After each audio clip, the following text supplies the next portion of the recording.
그래서 결국은 중요한 것은 신경망을 어떻게 발달시킬 수가 있느냐, 이 방법만 정확하게 나온다면은 우리는 굉장히 많은 문제를 해결할 수가 있게 되는 겁니다. 네. 그래서 우리가 이제 이 뇌 발달이 과정을 한번 살펴보겠습니다. 처음에 막 태어났을 때는 신경망 발달이 안 돼 있어요. 근데 신경망이 한꺼번에 막 만들어지느냐, 이미 만들어져서 태어나느냐, 신경망은 만들어져 가는 겁니다. 우리가 이제 정보를 받아들이면서 오감이 깨어나서 정보를 받아들이기 시작하면은 그 정보를 처리하는 과정에서 이 신경망이 이제 만들어져요. 그래서 지금 여기에 있는 요 숫자가 이게 이제 태어날 때의 시점이고요. 태어날 때의 시점. 그리고 이게 12달, 즉 1살 됐을 때입니다. 1살 됐을 때. 이 스케일이 틀려요, 지금 현재. 예. 이때는 이제 연이에요, 연. 2살, 4살, 6살. 이렇게 가는 거죠. 그래서 요 앞에 1살 때까지의 스케일이 굉장히 길게 잡혀 있습니다. 그건 왜 그러냐? 이때의 뇌의 신경망이 고도로 발달이 돼요. 고도로. 워낙 빨리 발달이 되기 때문에. 그래서 제일 첫 번째 완성되는 게 바로 감각, 운동, 피질 신경입니다. 즉, 감각과 우리 감각 정보, 기관으로서 정보를 받아들이는 그 감각 신경망, 또 우리 몸을 움직이게 하는 운동 신경망, 이게 보세요. 12달 됐을 때 끝나요. 예. 네. 그건 우리 애를 귀엽다고 맨날 안고 다니고, 맨날 업고 다니고, 이 미는 거 있잖아요. 거기에 태워서 데리고 다니고, 그러면 무슨 일이 벌어지느냐? 운동 피질이 정상적으로 발달이 안 됩니다. 예, 걔들은 절대 커가지고 운동선수는 절대 안 될 거고 운동을 잘 하지 못하게 돼요. 근골력이 정상적으로 발달이 안 됩니다. 그래서 내 아이를 사랑한다? 그러면은 어떻게든지 지 혼자 걷게 만들고 어떻게든지 지 혼자 달리게 만들고 가급적이면은 안아줄 필요가 없습니다. 예. 그래야 이 신경이 발달이 돼요. 이 운동신경이. 감각신경도 똑같습니다. 다양한 감각 정보를 주면서 아이가 그것을 느끼게 만들어주는 교육이 반드시 있어야 된다는 거예요. 그래서 생후 1년 사이에 감각, 운동, 피질, 신경망이 완성이 돼요. 완성이. 그걸 완성을 못 시켰다? 그럼 부모가 너무 애를 너무 귀하게 키운 거죠. 네. 그 다음에 두 번째 보면은 두정엽하고 측두엽 영역이 보시면은 최고점을 찍는 게 태어나서 한 10개월, 8개월, 10개월, 9개월, 10개월 이때예요. 근데 두정엽하고 측두엽이 하는 일이 뭐냐? 두정엽은 감각 정보를 연합하는 역할을 해요. 연합하는 거. 우리 오감이 있잖아요. 이 정보들이 두정엽이 이 영역입니다. 이 영역에서 서로 연합이 일어나요. 네. 우리가 이제 길치인 사람들은 두정엽이 발달이 덜 된 사람들이죠. 신경망이 덜 발달된 사람들이죠. 근데 여자들은 그렇게 되어 있어요, 남자보다. 네. 측두엽이 뭐냐? 측두엽이 기억 기능과 언어 기능이에요. 언어 기능. 네. 그러니까 이때 보셔요. 이게 돌 때 됐을 때 두정엽과 측두엽이 감소하고 있습니다. 이미 내리막길이에요, 이게. 네. 그 얘기는 뭔 얘기입니까? 돌이 됐을 때까지 애가 말을 못한다? 부모 책임이다. 네. 측두엽 발달을 정상적으로 시키지 못했다. 그 얘기예요. 네. 그래서 만약에 측두엽 발달을 정상적으로 시켰으면은 돌된 아이는 자기 의사 표현을 다 할 수 있다. 그리고 모든 언어를 지가 다 알아들을 수 있다. 이것이 맞는 얘기입니다. 네. 절대 틀린 얘기 아니에요. 네. 그래서 이제 제일 이제 아까 이제 집행부, 그 중앙 집행부라고 하는 영역이 어디냐? 그럼 바로 이 전전두엽입니다. 전전두엽. 우리 앞에 이마 부위. 여기가 이제 전전두엽인데 이게 뇌의 총사령관이에요. 뇌의 CEO. 뭐 컬처럴 브레인, 무슨 뭐 모럴 브레인, 뭐 익세큐티브 브레인, 뭐 다양한 용어로 부르고 있는 영역이 바로 이 영역이거든요. 이게 전전두엽인데 이거 보시면은 이렇게 상당히 늦게까지 발달이 일어나요. 늦게까지. 왜 그러느냐? 이런 두 영역이 발달이 되어야 이걸 자기가 다 연결을, 그쪽이랑 연결을 지어서 최종적인 결정을 여기서 해야 되기 때문에 이 영역은 늦게 발달할 수밖에 없어요. 예. 그러니까 조정영업과 축대협이 보시면은 초등학교 졸업할 때쯤까지 계속 발달이 됩니다.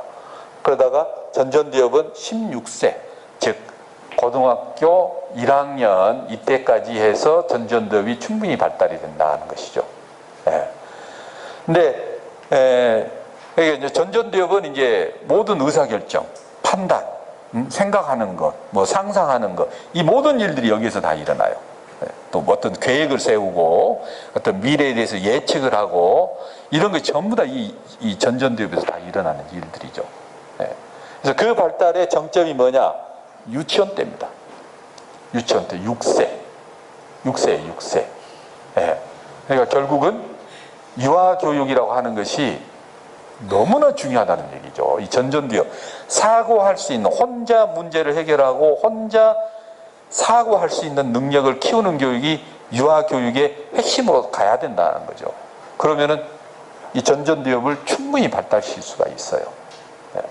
그래서 우리가 이 그래프에서 보시면은 6세까지의 교육이 너무나 중요하다는 것을 알 수가 있습니다. 늦어도 8세까지죠. 너무나 중요한 거예요. 뇌의 거의 뭐 한 90%의 네트워크가 그때 다 끝나버리기 때문에. 그렇게 중요한 거예요. 근데 이런 교육을 사실은 아예 그냥 중학교 때부터 교육을 시켰어야 돼요. 우리 그 학생들한테. 그러면은 일찍 뇌의 중요성을 깨닫고 이게 자기가 진짜 부모가 됐을 때 자식들한테 이러한 관점에서 얘를 키울 수가 있었을 텐데, 뇌에 대한 교육 내용이 우리 교과 과정 중에서 언제 나타나느냐? 고등학교 생물책에 짧게 나와요. 그전에는 한마디도 안 나타납니다. 굉장히 잘못된 교육이죠, 이거. 그래서 보다 더 전문적인 데이터를 봐볼게요. 우리가 이제 뇌 구조가 굉장히 복잡합니다만은, 우리 인간의 뇌, 인간이 다른 동물에 비해서 더 독특하고 특별한 이유, 그것은 피질이 발달됐기 때문에 그렇습니다. 가장 바깥에 있는 층인데, 그 피질의 두께가, 최적이 이 프론털, 이게 전두엽이거든요. 이게 이제 가장 발달한 영역인데, 이게 몇 살 때 최고 볼륨을 갖게 되느냐? 그러면 남자가 12살, 여자가 10살이에요. 그때 이 부위가 가장 두께가 두꺼워진다는 거죠. 그 얘기는 이때가 발달의 최정점이 된다는 거예요. 그 나이가 넘어가게 되면은 이게 체적이 줄어들어요. 체적이 줄어들어요. 12살이 몇 살입니까? 초등학교 졸업할 때거든요. 초등학교 졸업하거나 중학교 입학할 때거든요. 남자아이가. 여자는 10살이에요. 10살. 10살, 11살 이때거든요. 여자가 더 성숙하게 되는 것은 맞아요. 초등학교 다닐 때 여자들이 더 빨리 성장을 해요.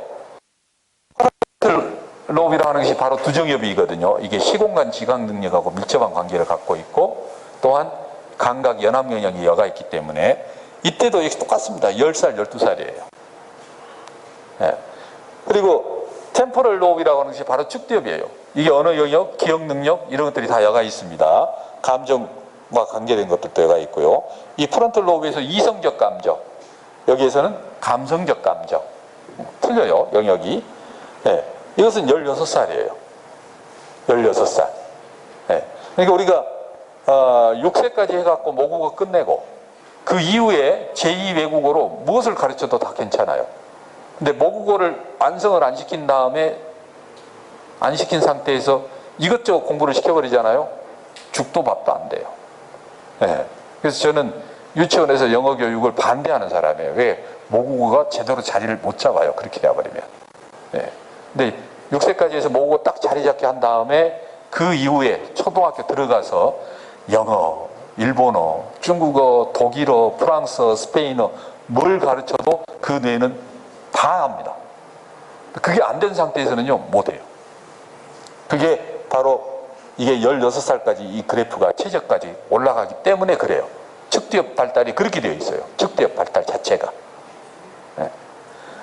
근데 이것들은 어디까지나 이 그레이 매터라고 하는 것은 뉴런의 핵이 있는 영역이에요. 뉴런의 세포체가 있는 영역이에요. 근데 신경망이라고 하는 것은 그 뉴런에서 축사계라고 하는 신경섬과 길게 뻗어나와요. 자라요. 그래갖고 다른 뉴런과 연결을 짓는데, 이렇게 축삭섬유가 길게 뻗어나와 있는 영역, 거기를 우리가 뭐라 부르냐? 백질이라 불러요. 화이트 매터. 네, 이건 이제 세포 개수가 많이 줄어들기 때문에 이런 일이 발생하는 것인데, 화이트 매터, 즉 신경망에 이 축삭 다발들이 모여있는 그 영역은 어떻게 되느냐? 감소가 없습니다. 22살 때까지.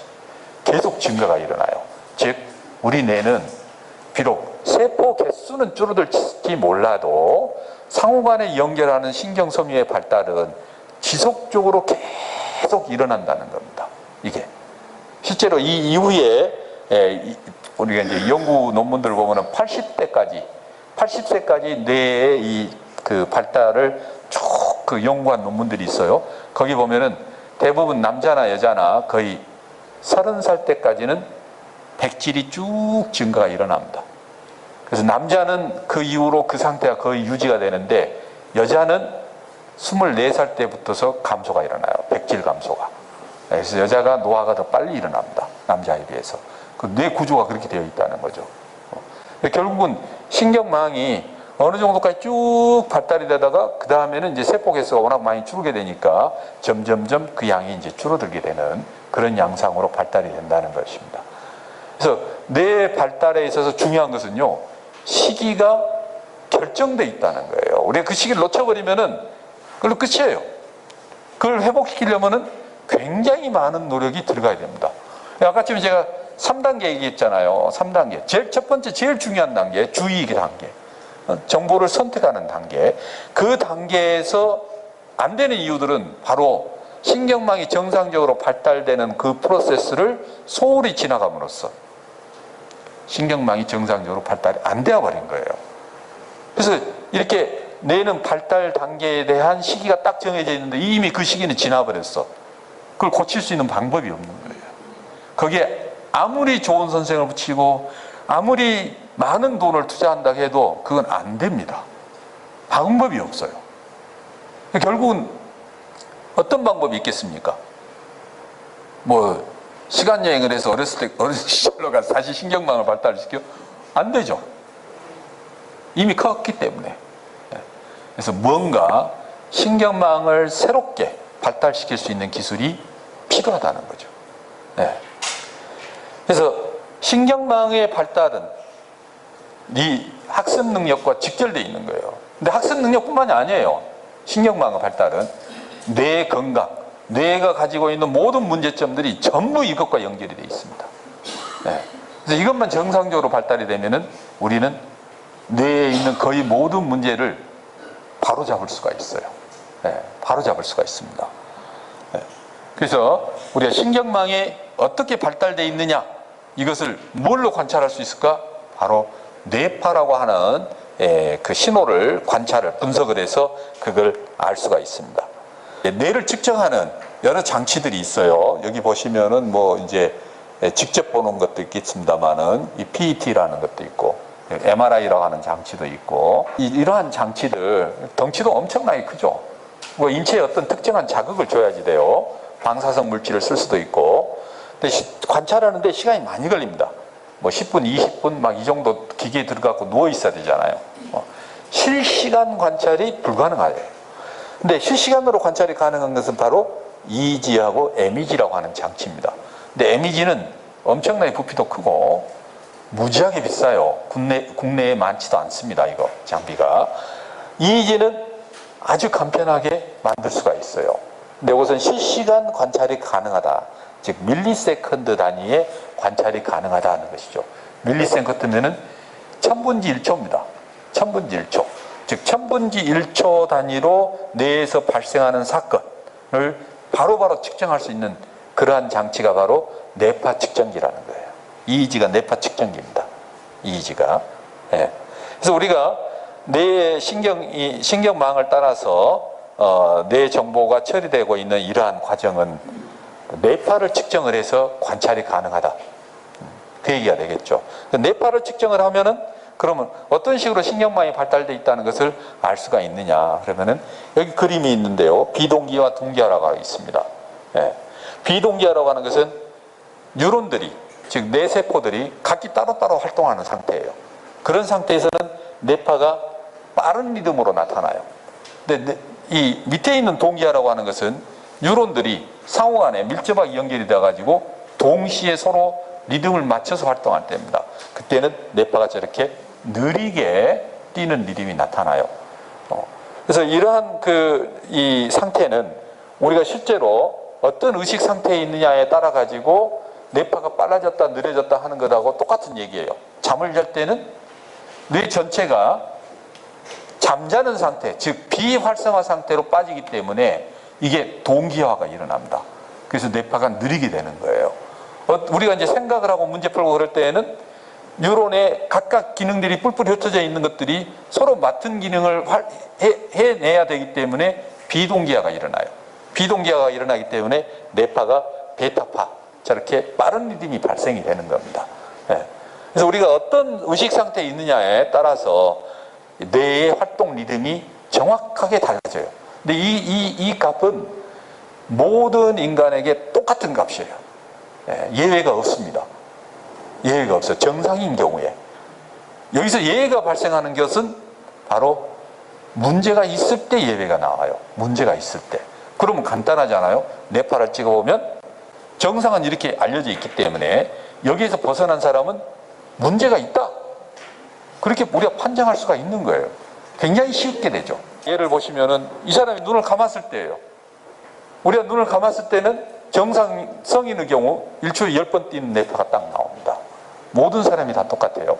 우리가 모든 사람이 체온이 36.5도 딱 정해져 있는 것처럼